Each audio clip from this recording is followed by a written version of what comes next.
দর্শক সবাইকে আমন্ত্রণ জানাচ্ছি আজগর আলী হাসপাতালের সৌজন্যে আরোগ্য নিকেতনের আজকের পর্বে।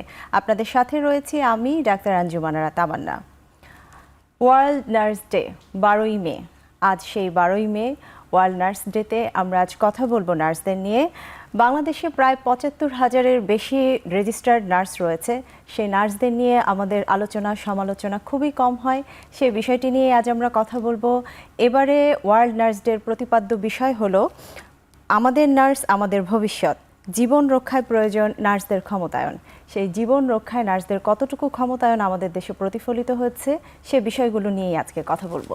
আজ এই বিষয়ে কথা বলার জন্য আমার সাথে স্টুডিওতে রয়েছেন, আমি পরিচয় করিয়ে দিচ্ছি, তিনজন অতিথি রয়েছেন আমার সাথে। রয়েছেন সেলিনা আক্তার, মহাব্যবস্থাপক নার্সিং বিভাগ আজগর আলী হাসপাতাল। সেলিনা আক্তার, আপনাকে স্বাগত জানাচ্ছি। জি, আরও রয়েছেন মোবাশ্শিরা পারভিন, সহকারী ব্যবস্থাপক নার্সিং বিভাগ আজগর আলী হাসপাতাল, আপনাকেও স্বাগতম। এবং রয়েছেন আকলিমা খাতুন, সহকারী ব্যবস্থাপক নার্সিং বিভাগ আজগর আলী হাসপাতাল, আপনাকেও স্বাগতম আকলিমা খাতুন।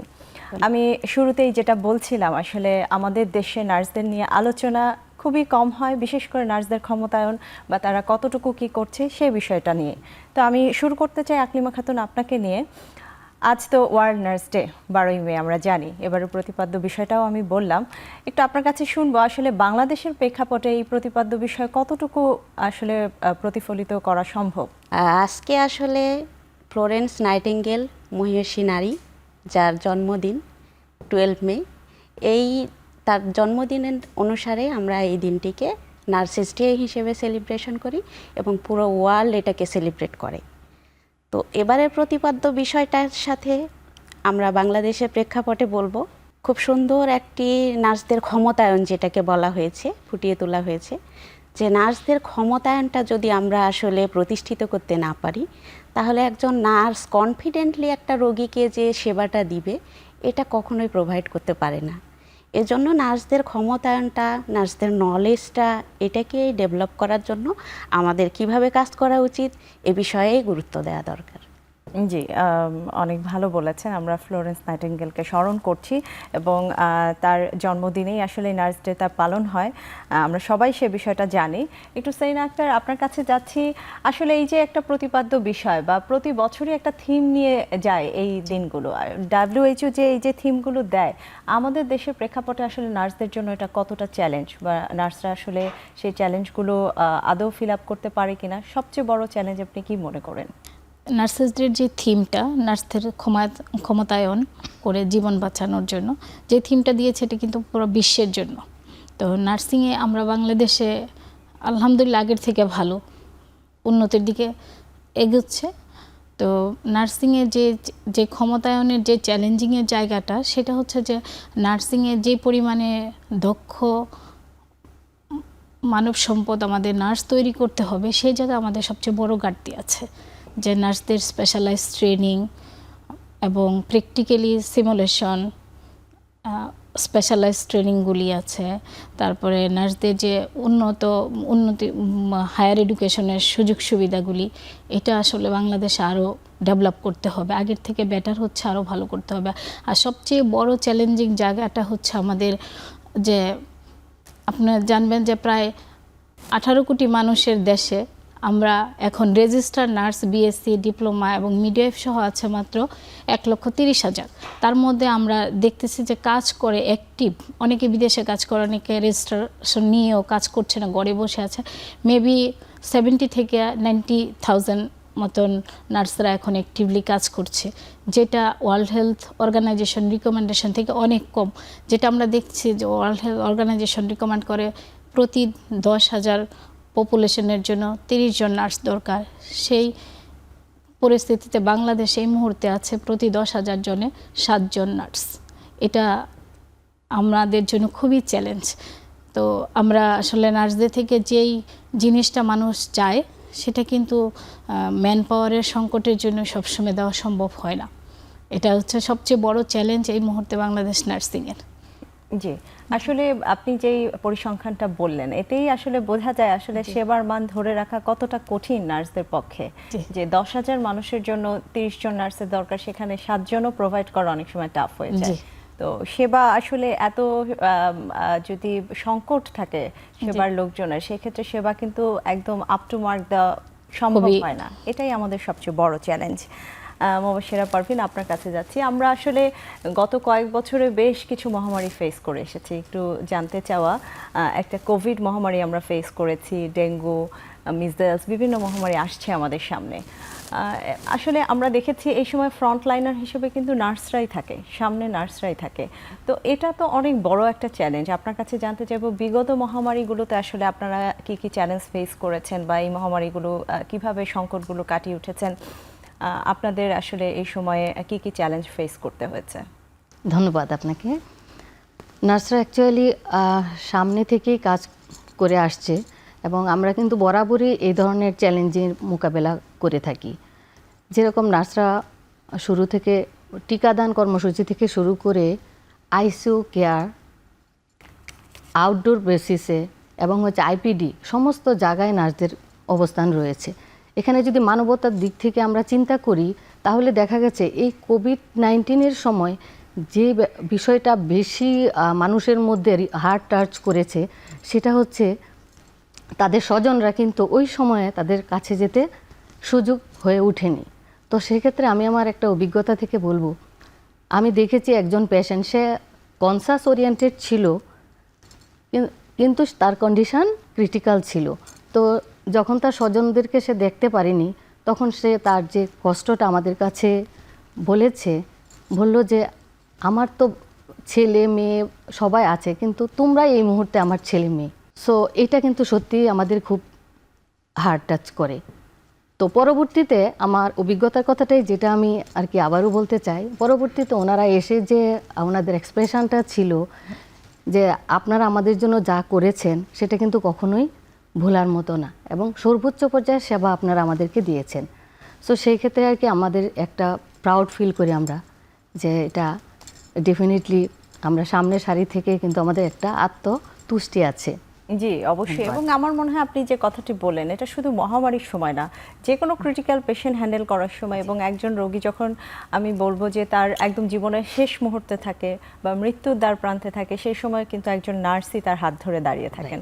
একজন চিকিৎসক তো থাকেনই, সবচেয়ে কাছে থাকেন একজন নার্স। সেই সময় আপনজন, সন্তান, মা বাবা কেউই হয়তো অতটা কাছে যেতে পারেন না, এবং আমার মনে হয় সেটাও আপনাদের একটা বড় পাওয়া সেবার ক্ষেত্রে যারা রয়েছেন নার্সদের জন্য।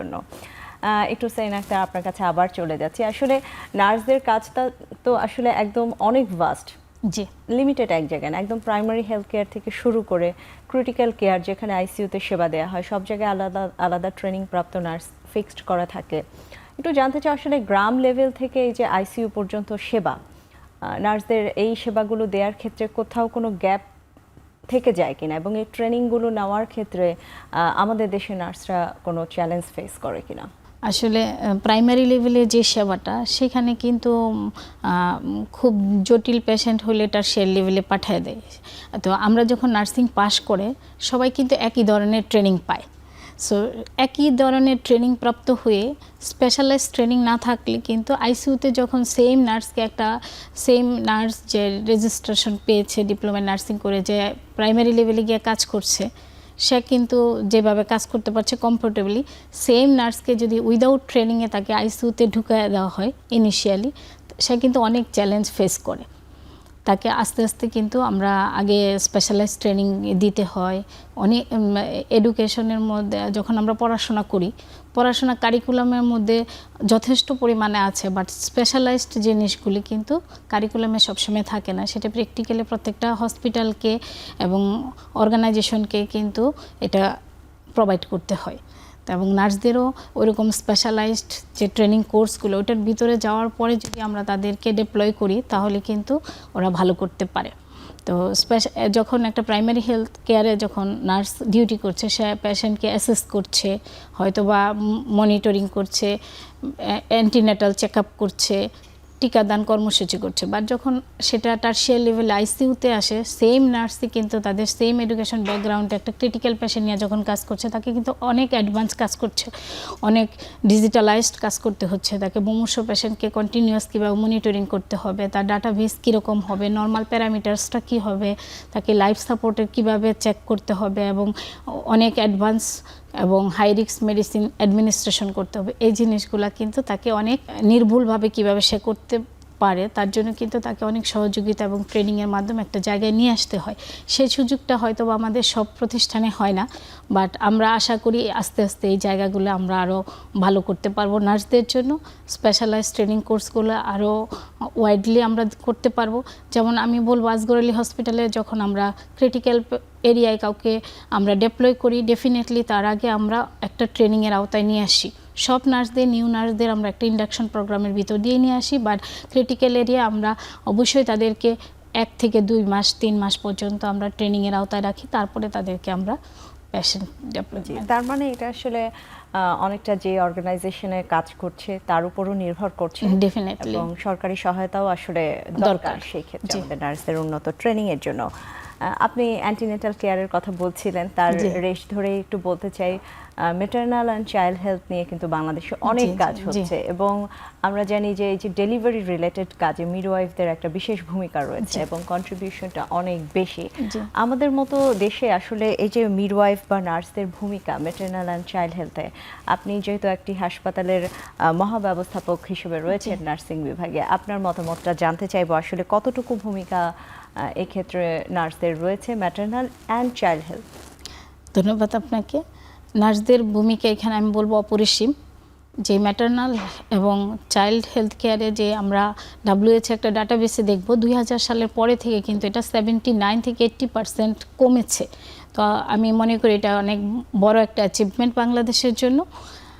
তবে আরও প্রাইমারি হেলথ কেয়ারকে এটাকে আরও ডেভেলপমেন্ট করার জন্য আমার মনে হয় যে গভর্নমেন্ট যে 2015 সালে যে একটা উদ্যোগ নিয়েছিল, যে নার্স মিডওয়াইফ অনেক হচ্ছে প্রাইমারি হেলথ কেয়ারে পজিশন ক্রিয়েট করে ওখানে পোস্টিং দেওয়ার জন্য, ওই কার্যক্রমটা আমার মনে হয় এখনও সম্পূর্ণ হয় নাই। আমি যতটুকু জানি মাত্র 300-র মতন নার্স মিডওয়াইফ ওখানে ডেপ্লয়মেন্ট হয়েছে।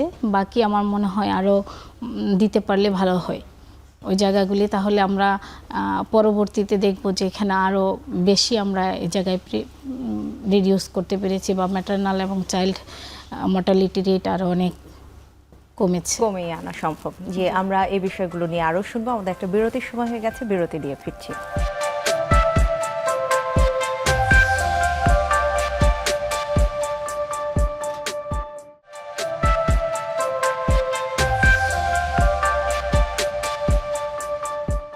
দর্শক, বিরতির পর আবারও ফিরলাম আসগর আলী হাসপাতাল নিবেদিত আরোগ্য নিকেতনের আজকের আয়োজনে। আজ 12ই মে আমরা কথা বলছি ওয়ার্ল্ড নার্স ডে। এই উপলক্ষে আজকের বিষয় জীবন রক্ষায় নার্সদের ক্ষমতায়ন, এবং এই বিষয় নিয়ে কথা বলার জন্য আমার সাথে রয়েছেন নার্সিং প্রফেশনে জড়িত 3 জন অতিথি, সেলিনা আক্তার, মোবাশিরা পারভিন এবং আকলিমা খাতুন।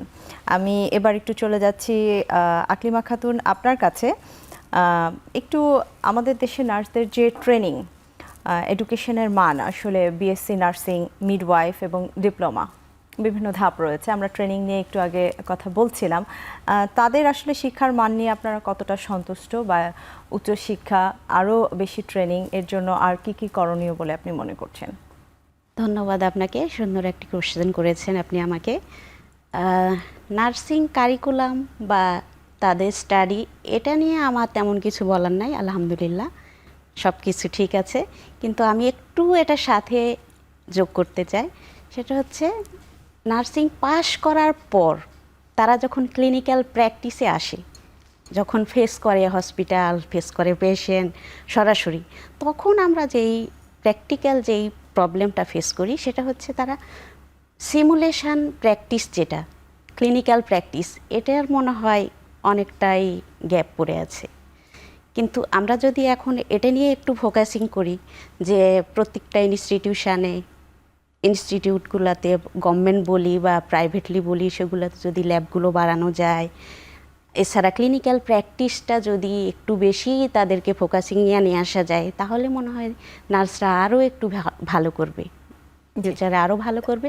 এবং যখন তারা শুধুমাত্র প্র্যাকটিক্যাল নলেজের অভাবে একটা পেশেন্টের উপরে কিছু কাজ করতে পারছে না, এবং ক্রিটিক্যাল, ম্যাডাম যেটা আগেই বলেছেন যে নার্সদের যেটা মানে শুধুমাত্র ডিপ্লোমা বা বিএসসি এই কোর্সটাতেই তারা সীমাবদ্ধ, কিন্তু ক্রিটিক্যাল নার্সিং বা স্পেশালাইজড কিছু নার্সিং সেগুলো সম্বন্ধে কিন্তু তাদের নলেজ অনেকটাই কম।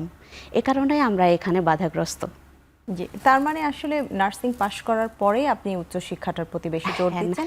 এবং বা ক্লিনিক্যাল প্র্যাকটিস ক্লিনিক্যাল প্র্যাকটিসটা জি। অনেকেরই দেখা যায় যে হসপিটাল প্র্যাকটিসের অভাবটা দেখা দেয়, যে রোগী সরাসরি তারা রোগীর উপরে প্র্যাকটিস করতে পারছে না, শুধুমাত্র থিওরিটা নিয়েই তারা রেজিস্টার্ড হয়ে তারপরে হসপিটালে চলে আসছে।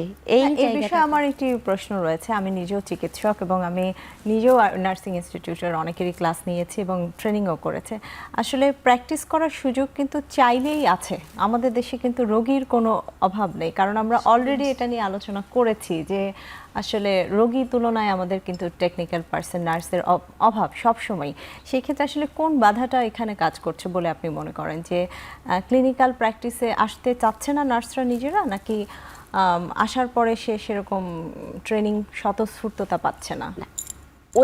ওই স্পেসটা তৈরি করতে হবে আমাদেরকে, সবার আগে ওই স্পেসটা তৈরি করতে হবে। তারা আসতে চাচ্ছে না এটা বললে ভুল হবে। আমরা যদি ওই স্কোপটা তৈরি করি, আমরা ওই পরিবেশটা তাদেরকে দিই যে না আমরা যথেষ্ট পরিমাণ ফ্যাসিলিটিস আছে, তাহলে অবশ্যই নার্সরা এগোবে। জি, অবশ্যই। আমি একটু মুবাশশিরা পারভীন আপনার কাছে যাচ্ছি। আসলে নার্সদের অনেক চাহিদা। আমি যদি বাংলাদেশের বাইরে অন্যান্য দেশ নিয়ে কথা বলি, অনেক চাহিদা, মানে সেবা দেওয়ার জন্য আসলে আমরা জানি উন্নত বিশ্বে সেবার মান ওরা আরও দিনকে দিন উন্নত করতে চাচ্ছে এবং সেই জন্য ওরা লোকবলও বাড়াচ্ছে এবং বাংলাদেশি নার্সরা বিদেশে গেলে অনেক বেশি মূল্যায়ন পাচ্ছে, অনেক বেশি সুযোগ পাচ্ছে। সেই ক্ষেত্রে অনেক নার্সই আছে এখন চলে যাচ্ছেন বাইরে বা চাচ্ছে ওখানে গিয়ে সেটেল হতে। সেক্ষেত্রে আমরা কিন্তু অলরেডি একটি গ্যাপে রয়েছি, আমাদের রোগী তুলনায় নার্সের সংখ্যা কম। এই যে ব্রেনগুলো ড্রেন হয়ে যাচ্ছে, আমরা ব্রেন ড্রেন বলি যেটাকে, সেটা আসলে কি ঠেকানো পসিবল বা সম্ভব কিনা, বা কি করা প্রয়োজন বলে আপনি মনে করেন? অবশ্যই সেটা ব্রেন ড্রেন হয়ে যাচ্ছে, সেটাকে আমাদের ঠেকানো অবশ্যই দরকার। সেক্ষেত্রে আমাদের কিছু মানে ভূমিকা রাখতে হবে দেশ এবং দশের সবারই, যেটা হচ্ছে উন্নত ট্রেনিং এবং হচ্ছে কিছু অপরচুনিটিস যেটা নার্সরা বিভিন্ন পর্যায়ে পাচ্ছে না, তো তাদের জন্য সেইগুলা ব্যবস্থা করতে হবে। আরেকটা কথা না বললেই নয়, যেটা হচ্ছে বেতন বৃদ্ধির একটা ব্যাপার। এটা আমি বলেই ফেললাম, কারণ এটা অনেক জায়গায় অনেক ঘাটতি রয়েছে। এই ঘাটতির কারণটা আমাদের আগে চিন্তা করতে হবে। দেন হচ্ছে এই নার্সদেরকে কিন্তু আমাদেরকে বাংলাদেশে সেট আপ করার মতো অবশ্যই সম্ভব, যদি তাদের অবস্থানটা সেরকম রেখে আমাদের দেশে নিয়ে আসা যায় আর কি। আরেকটা কথা হলো যে তাদের যে আমাদের কন্টিনিউয়াস উন্নত ট্রেনিংটাকে বলবৎ রাখা এবং এটা চলমান রাখা, হ্যাঁ, যার কারণে হচ্ছে এবং আমাদের যে বিভিন্ন এডুকেশনগুলা উচ্চতর শিক্ষা, এইটার পর্যাপ্ত অভাব এবং বিভিন্ন ইনস্টিটিউট ইউনিভার্সিটি এগুলোতে আসন সংখ্যা খুবই সীমিত, যার কারণে আমাদের সুযোগটাও সীমিত। জি, তার মানে একটি কথা বারবার উঠে আসছে, সুযোগের অভাব এবং আপনি যেটা বলছেন প্রশিক্ষণ এবং সেটার স্বীকৃতি, এই জিনিসগুলোর অভাবেই আমাদের ব্রেন ড্রেন হচ্ছে। এটা একটা খুব ভালো পয়েন্ট। একটু সাইনা আবার আপনার কাছে যাচ্ছি, যেটা শুরুতেই বারবার আলোচনায় আসছে যে আসলে নার্সের সংখ্যা কম আমাদের দেশের লোক, মানে সংখ্যা অনুযায়ী WHO রিকমেন্ড করে একজন নার্স পেশেন্ট 1:4 হওয়া উচিত, কিন্তু সেই তুলনায় তো আমাদের অনেক কম আমরা হিসাবে যদি বলি। সেক্ষেত্রে যে স্টাফ শর্টেজ, সেটা আসলে এই ক্ষেত্রে কি প্রভাব পড়ে এবং এই শর্টেজটা কমানোর ক্ষেত্রে কি সমাধান হতে পারে? আসলে এই স্টাফ শর্টেজ, আমরা যারা কর্পোরেটে জব করি, যেমন আমি আজগর আলী হসপিটালে আছি, আমি কিন্তু এই জিনিসটা কন্টিনিউয়াসলি ফিল করি না, কারণ আমরা একটা স্ট্যান্ডার্ড মেনটেন করার জন্য কিন্তু আমরা নার্স পেশেন্ট WHO যে রিকমেন্ডেশন আছে সেইভাবে আমরা কিন্তু মেনটেন করার জন্য 99% কেন আমি 100%ই বলবো যে আমরা এটা চেষ্টা করি।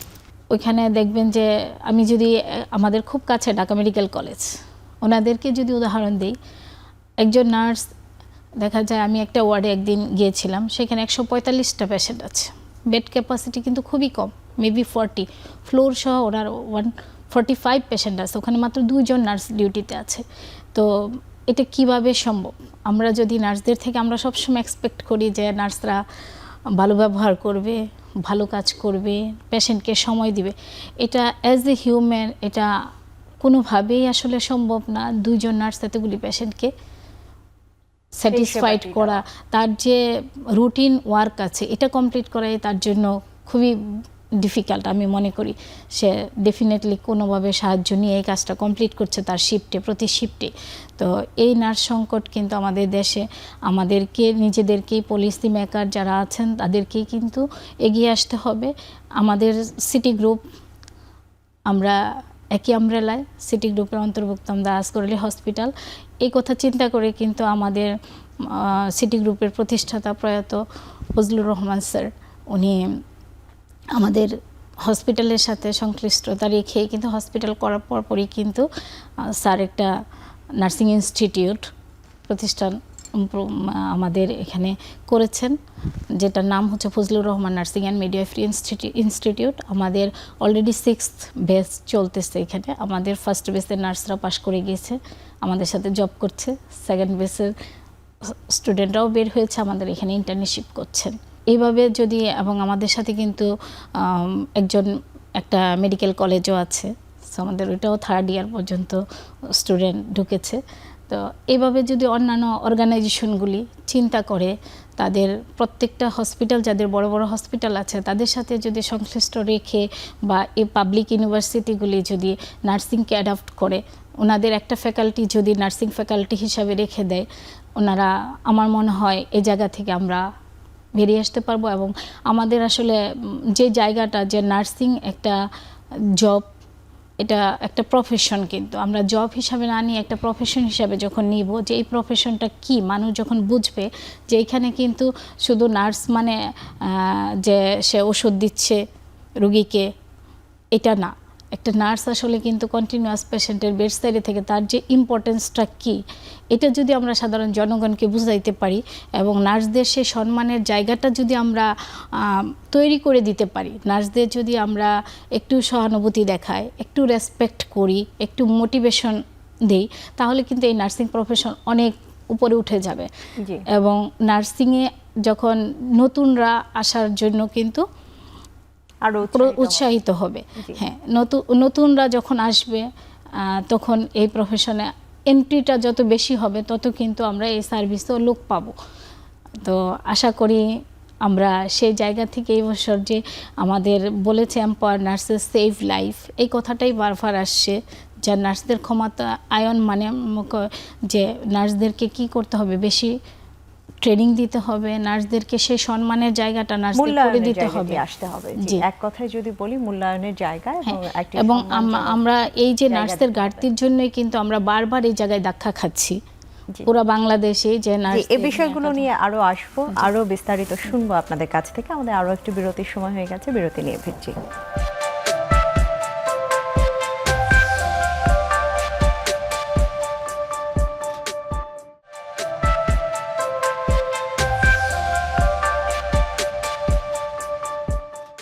দর্শক, বিরতির পর আবারও হাজির হলাম আজকের আরোগ্য নিকেতনের আজকের পর্বে। আপনাদের সাথে রয়েছে আমি ডাক্তার আঞ্জুমানারা তামান্না। আজ আমরা কথা বলছি ওয়ার্ল্ড নার্সিং ডেতে জীবন রক্ষায় নার্সের ক্ষমতায়ন এই বিষয়টি নিয়ে। আমার সাথে রয়েছেন সেলিনা আক্তার, মোবাশ্বেরা পারভিন এবং আকলিমা খাতুন। আমি একটু চলে যাচ্ছি মোবাশ্বেরা পারভিন আপনার কাছে, যেহেতু আজগর-আলী হাসপাতালে আপনি কর্মরত রয়েছেন এবং সেখানে আপনি সহকারী ব্যবস্থাপক নার্সিং বিভাগে রয়েছেন। একটু জানতে চাওয়া, একটু আগে সেলিনা আপা বলছিলেন বিরতির আগে, আপনাদের নার্সিং ইনস্টিটিউট রয়েছে, মেডিকেল কলেজও হয়ে গেছে, অলরেডি স্টুডেন্ট পড়ছে। সেখানে আসলে নার্সদের প্রশিক্ষণের জন্য কোনো ব্যবস্থা রয়েছে কিনা, বা উচ্চতর বা স্পেশালাইজড কোনো প্রশিক্ষণ আপনাদের সেখানে হয় কিনা? আসলে আমি একেবারেই শুরু থেকে যদি বলি, যে একজন নতুন নার্স জয়েন করার পরে আজগর-আলী হসপিটালে ওরিয়েন্টেশন, প্রথম 1 সপ্তাহ ওরিয়েন্টেশন প্রোগ্রাম করা হয়, যেখানে নার্সদেরকে বেসিক বিষয় নিয়ে শেখানো হয়ে থাকে। দেন 1 সপ্তাহ পরে তাদের জন্য একটা মূল্যায়ন টেস্ট নিয়ে থাকি আমরা। সেই মূল্যায়ন টেস্ট থেকে আমরা বুঝতে সক্ষম হই যে আমরা যা শিখিয়েছি তাতে তারা কতটা উন্নতি হয়েছে তাদের। তারপরই আমরা তাদেরকে হচ্ছে সিনিয়রদের তত্ত্বাবধানে হসপিটালে পেশেন্টদের কাছে পাঠাই। তারপর পেশেন্টদের কাছে পাঠানোর পরে আমরা একটা মনিটরিংয়ে রাখি তাদেরকে, কারণ অলরেডি আমাদের হসপিটালে মনিটরিং, কন্টিনিউয়াস মনিটরিং এবং ট্রেনিং সেল রয়েছে, যে এফোর্টটা কন্টিনিউয়াসলি চলে। সেক্ষেত্রে তাদেরকে সেখানে মনিটরিংয়ে রাখার পরে তাদের পারফরমেন্সগুলো হচ্ছে আমরা অবজার্ভ করি। সেখানে যদি দেখা যায় স্পেসিফিকলি কোথাও কোনো দুর্বল নার্স রয়েছে, উইক নার্স রয়েছে, তাদেরকে আমরা একটা টার্গেট রিফ্রেশার ট্রেনিং দিয়ে থাকি, জি যেন তারা খুব তাড়াতাড়ি স্ট্যান্ডার্ড অবস্থাতে ফেরত আসতে পারে। মোট কথা হলো যে তাদেরকে আমরা পুরোপুরি প্রস্তুত করেই তবে পেশেন্টের কাছে আমরা দিই। জি, তার মানে রেকটিফাই করার সুযোগ রয়েছে। আপনারা করার সুযোগ বিভিন্ন রয়েছে। ধাপে ট্রেনিংগুলো দেখে পরীক্ষা দিয়ে নার্সদেরকে প্রস্তুত করেন। একটু আমি সাথে আরও একটু জানতে চাই যে সেক্ষেত্রে আপনাদের ওখানে যে নার্স রয়েছে শুধু তাদেরই ট্রেনিংয়ের ব্যবস্থা রয়েছে না, যারা বাইরে থেকেও সেখানে নার্স হিসেবে যাচ্ছে, চাকরি করছে, তাদের কোনো ট্রেনিংয়ের ব্যবস্থা আপনাদের ওখানে রয়েছে? হ্যাঁ, তাদের নিয়েই আমি বলছি, যারা নতুন জয়েন করলো এদের পার্টটা শেষ করলাম। দেন হচ্ছে যারা সিএনই আমাদের প্রসেস রয়েছে, যেটা নাকি continuous nursing education, mandatory for all level of nurse. সব নার্সদের জন্য আমরা করি, সেটা করে থাকি practical, hands on and simulation based training. So তাদের জন্য কিন্তু আমাদের ইভালুয়েশনের ব্যবস্থা আছে, কারণ আলটিমেটলি আমরা যেই ট্রেনিংগুলো করাচ্ছি সেই ট্রেনিংয়ের পরবর্তী আউটকামিংটাই কিন্তু হচ্ছে তাদের ইভালুয়েশন। এবং হচ্ছে আরেকটা যেটা করে থাকি, আপনি যে একটু আগে বললেন আমাকে যে আমাদের Fazlur Rahman nursing and midwifery institute, তাদের থেকে প্রত্যেকটা বর্ষের স্টুডেন্টরা আমাদের এখানে ক্লিনিক্যাল প্লেসমেন্টে আসে, তাদের জন্য একদম স্পটে যে আমরা টিচিংটা দিয়ে থাকি এবং ক্লাসরুম টিচিংও দিয়ে থাকি তাদেরও আমরা হচ্ছে তাদের লেভেল থেকে আমরা একটা ইভালুয়েশন টেস্ট নিই, এবং সেখান থেকেও কিন্তু যাদেরকে মনে হচ্ছে যে দুর্বল মনে হচ্ছে তাদেরকে কিন্তু আরেকটু রিফ্রেশার করে ট্রেনিংটা দিয়ে নিয়ে থাকি। আর ভবিষ্যৎ পরিকল্পনা আমাদের একটা আছে, এবং অলরেডি কিন্তু এটা আমরা দেশের বাইরের সাথে অনলাইনে আমরা কিন্তু সম্পৃক্ত হচ্ছি, যেটা পরবর্তীতে চলমান থাকবে। জি, দেশের বাইরের মাধ্যমে কি আপনারা নার্সদের ট্রেনিংটা কোলাবোরেট করছেন? রাইট। জি, তার মানে সেখানকার কিছু নলেজও আসলে নার্সরা নিতে পারছে। যেহেতু ট্রেনিংয়ের কোনো বিকল্প নেই, সেক্ষেত্রে কোয়ালিটি কেয়ার প্রোভাইডের জন্য ডেফিনেটলি আমাদের ট্রেনিংটা অনেক বেশি গুরুত্বপূর্ণ, এবং আমরা এটার উপরে বেশি জোর দিচ্ছি। জি, অবশ্যই, অনেক ধন্যবাদ। এবার চলে যাচ্ছি আকলিমা খাতুন আপনার কাছে। আপনি এর আগে আপনি বলছিলেন যে নার্সদের জন্য যেই কারিকুলাম রয়েছে, শিক্ষা ব্যবস্থা রয়েছে, সেটা যথেষ্ট, জাস্ট দরকার নার্সিংটা পাশ করার পরে উচ্চতর শিক্ষা এবং উচ্চতর ট্রেনিং। এই যে বাংলাদেশে নার্সিংয়ের পড়ার যে ব্যবস্থা রয়েছে, আমরা চাচ্ছি আরও মানুষ উৎসাহিত হোক, নার্সিংয়ের দিকে আসুক। সেই বিষয়টি সামনে আনার জন্য একটু জানতে চাই, আসলে নার্সিংয়ে পড়তে যাওয়ার জন্য কি কি যোগ্যতা প্রয়োজন বা কিভাবে একজন আসলে নার্সিংয়ে যেতে পারে। এবং তার সাথে আরও একটি প্রশ্ন, বাংলাদেশে এখন কিন্তু ছেলেরাও নার্সিংয়ে যাচ্ছে, যদিও আমার সামনে এখন 3 জনই মহিলা নার্স রয়েছেন। যেহেতু ছেলেরাও নার্সিংয়ে যাচ্ছে, এবং এই বিষয়টি আমার কাছে খুব ভালো লাগে, কারণ আমাদের অনেক, আমি মনে করি পুরুষ পেশেন্টরা অনেকেই ডিমান্ড করেন আমাদের দেশের প্রেক্ষাপটে আমাকে একজন ছেলে নার্স, আমি যে চিকিৎসক আমার কাছেই অনেকে ডিমান্ড করে যে ডাক্তার আপা আমাকে একজন ছেলে নার্স দেন আমার দেখাশোনার জন্য। সেইটাকে মাথায় রেখে আসলে এই নার্সিং শিক্ষা ব্যবস্থায় আসার জন্য কি কি যোগ্যতা প্রয়োজন এবং তাদের উৎসাহ দেওয়ার জন্য আপনি যদি কিছু বলতে চান। সুন্দর একটা কথা বলেছেন যে ছেলেরা, হ্যাঁ, এখন অনেক ছেলেরাই কিন্তু নার্সিং পেশায় আসার জন্য আগ্রহী, সেটা আমরাও দেখছি। তো নার্সিংয়ে আসতে হলে সবার আগে আমরা যেটা বলি ডিপ্লোমা নার্সিং সায়েন্স, সেটাতে এসএসসি পাশ করার পর, এসএসসি অ্যান্ড ইন্টারমিডিয়েট দুটার পরেই সে অ্যাপ্লাই করতে পারে, এবং যে কোনো একটাতে তাকে বিজ্ঞান বিভাগ থেকে অ্যাপ্লাই করতে হবে। এটা হলো ডিপ্লোমার ক্ষেত্রে। এবং আমরা যেটা দেখব বিএসসি, সরাসরি যারা বিএসসিতে অ্যাডমিশন নিতে চাইবে তাদের ক্ষেত্রে এসএসসি এবং ইন্টারমিডিয়েট পাস করে অবশ্যই অ্যাপ্লাই করবে, এবং এসএসসি ইন্টারমিডিয়েট দুটাতেই বিজ্ঞান বিভাগ থাকতে হবে, সায়েন্স ব্যাকগ্রাউন্ড ছাড়া করতে পারবে না। জি, এটাই মূলত বর্তমান আসলে শিক্ষাগত যোগ্যতা শিক্ষাগত প্রয়োজন, যোগ্যতা একটি, এটাই, ছেলে বা মেয়ের নার্সিং ছেলে বা মেয়ে দুটোই অগ্রাধিকার আছে।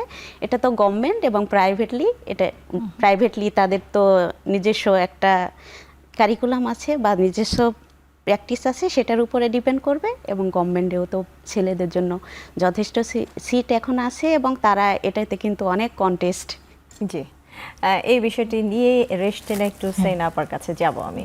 আসলে এটাতে আমরাও চাই ছেলেরা এগিয়ে আসুক, যদিও একসময় মনে করা হতো সেবা মানেই মেয়েরা সেবা দিবে, এবং এটা আসলে এই কথার সাথে কেউ আসলে দ্বিমত পোষণ করবে না। মেয়েদের মতো সেবা আসলে কেউ একটা ছেলে দিতে পারেন না একজন রোগীর ক্ষেত্রে।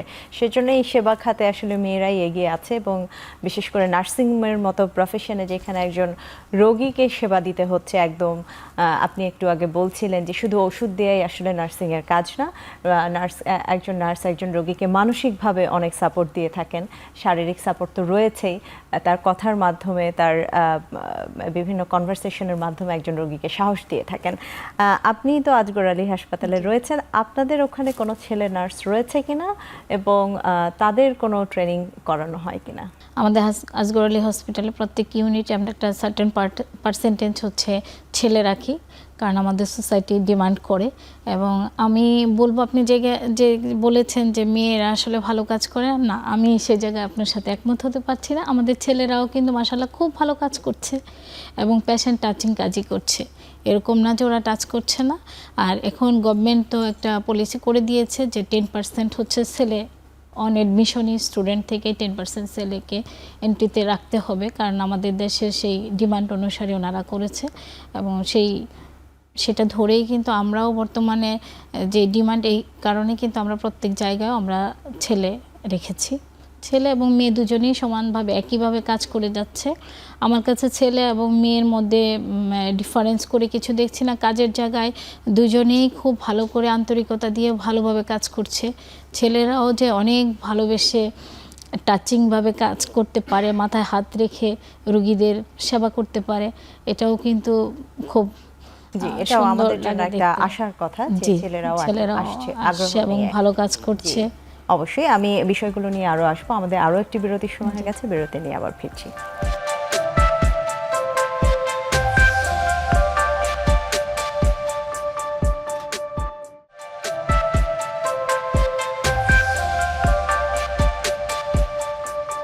দর্শক, আজগর আলী হাসপাতাল নিবেদিত আরোগ্য নিকেতনের আজকের পর্বে বিরতির পর আবারও হাজির হলাম।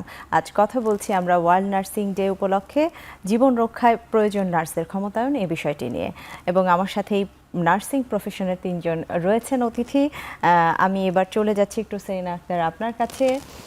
আপনার একটি সুদীর্ঘ নার্সিং জীবনের আসলে রয়েছে, আপনি নার্সিং প্রফেশনে রয়েছেন। একটু এই যে এতদিন আপনি এই প্রফেশনে রয়েছেন, একটু জানতে চাও আপনার কোনো মেমোরেবল কোনো ঘটনা রয়েছে কিনা, যে ঘটনাটি আপনি এখনো মনে করতে পারেন। সেটা হতে পারে খারাপ, সেটা হতে পারে ভালো, কারণ নার্সিংয়ের অভিজ্ঞতাটাও আসলে সবার জানা প্রয়োজন। একজন নার্স তার জীবনে কি কি ফেস করে আসলে দীর্ঘ 35 ইয়ার্স গিয়ে 36 ইয়ার চলতেছে নার্সিং জীবনে। এখানে অনেক সুখের ছিল, অনেক আনন্দের অনেক ঘটনা ছিল, কষ্ট ছিল। রিসেন্টলি যে ঘটনাটাকে আমাকে খুব কষ্ট দিয়েছিল একটা সময়, কোভিড-19 সময়, যখন মার্চ মাসে 2020-তে সব জায়গায় আমি অফিসে এসেছিলাম।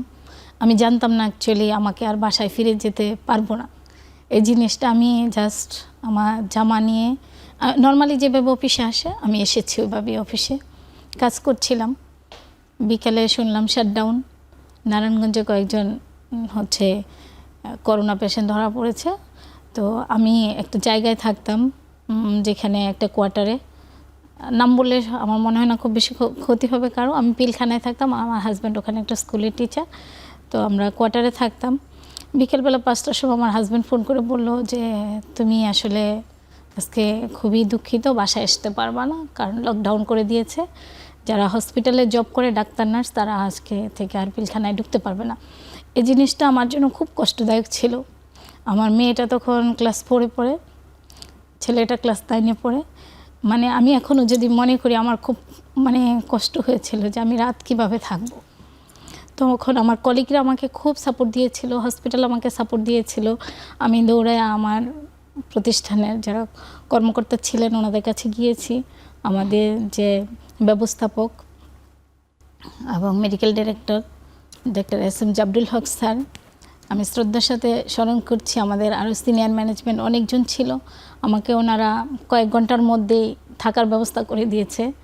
এবং এক সপ্তাহ পরে আমার হাজব্যান্ড আমাকে একটা লাগেজ আর আমার 2টা বাচ্চা সহ গেটে এসে দেখা করতে, এটা আমার জন্য আমার লাইফের খুব একটা কষ্টের পার্ট এজ এ মাদার হিসাবে, যে আমার বাচ্চাদের আমি টাচ করতে পারি না। জি, আসলে শুধুমাত্র আমি হসপিটালে জব করি করোনার কারণে, জি, এটা মানে আমাকে হৃদয় ছুঁয়ে দিয়েছে। কোভিডকালীন সময়টা আসলে যারা স্বাস্থ্য খাতে ছিলেন, বিশেষ করে চিকিৎসক এবং নার্স, তারা সবাই এই ঘটনাগুলো ফেস করেছেন এবং আপনি খুব আসলে কষ্টদায়ক একটা সময়ের মধ্যে গিয়েছেন।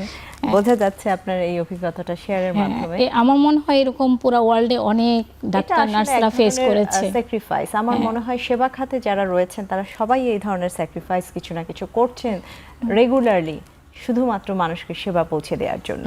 এজন্য আপনাদের সবাইকে অনেক স্যালুট জানাই আসলে এই ওয়ার্ল্ড নার্সিং ডেতে, যে আপনারা একদম মানুষের সাথে থেকে নিজের জীবন রিস্ক নিয়ে ফ্যামিলিকে ডিপ্রাইভ করে আসলে আপনারা সেবা দিয়ে যাচ্ছেন।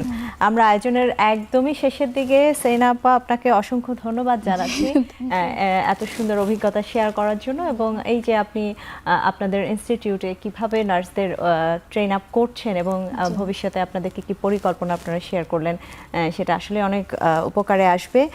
একটু মোবাশিরা পারভিন, আপনি যদি আজকে কিছু বলতে চান দর্শকদের উদ্দেশ্যে, খুবই ছোট করে। আন্তর্জাতিক নার্সেস ডেতে আমি দেশের সর্বস্তরের নার্সদেরকে আমি বিনম্র শ্রদ্ধা জানাচ্ছি, এবং যে কথাটা না বললেই নয় সেটা হলো ফ্লোরেন্স নাইটিঙ্গেল, এক মহিয়সী নারী, যার হাত ধরে আমাদের আজকের দিনে আমরা নার্সিংয়ে উন্নীত হয়েছি। এবং আমি এই দিনটিকে কিন্তু শ্রদ্ধার সাথে স্মরণ করি, এবং সমস্ত নার্সদের যারা জীবন বাজি রেখে আত্মমানবতার সেবায় নিয়োজিত, তাদের জন্য অনেক অনেক ভালোবাসা, শ্রদ্ধা, ধন্যবাদ। জি, অনেক ধন্যবাদ আপনাকে। আকলিমা খাতুন, আপনি যদি কিছু বলতে চান দর্শকদের উদ্দেশ্যে। আমি বলবো, আপনারা নার্সিং যারা পড়তে চান সবাইকে স্বাগতম, আপনারা নার্সিং প্রফেশনে আসুন, এবং যারা এই সেক্টরে উন্নয়নের জন্য কাজ করছেন তাদের প্রতি আমার একটা রিকোয়েস্ট থাকবে যে আপনারা একটু রিসোর্সটা বাড়ান। হ্যাঁ, রিসোর্সটা যদি বাড়ানো হয় তাহলে আমাদের অনেক স্কোপ থাকবে, আমরা অনেক সামনে এগোতে পারবো এবং নার্সিং প্রফেশনটাকে আমরা আরও উপরে নিয়ে যেতে পারবো। জি, অসংখ্য ধন্যবাদ জানাচ্ছি আকলিমা খাতুন আপনাকে। দর্শক, আরোগ্য নিকেতনের আজকের আয়োজনের একদমই শেষে চলে এসেছি। আজকের এই ওয়ার্ল্ড নার্সিং ডেতে আমরা শুনলাম আসলে বাংলাদেশে নার্সদের ক্ষমতায়নের কতটা প্রয়োজন রয়েছে এবং বাংলাদেশে নার্সদের ভবিষ্যৎ এবং এখন কী কী চ্যালেঞ্জ তারা ফেস করছে। এই ওয়ার্ল্ড নার্সিং ডেতে সকল নার্সদের শুভেচ্ছা জানিয়ে আজকের আয়োজন থেকে এখানেই বিদায় নিচ্ছি।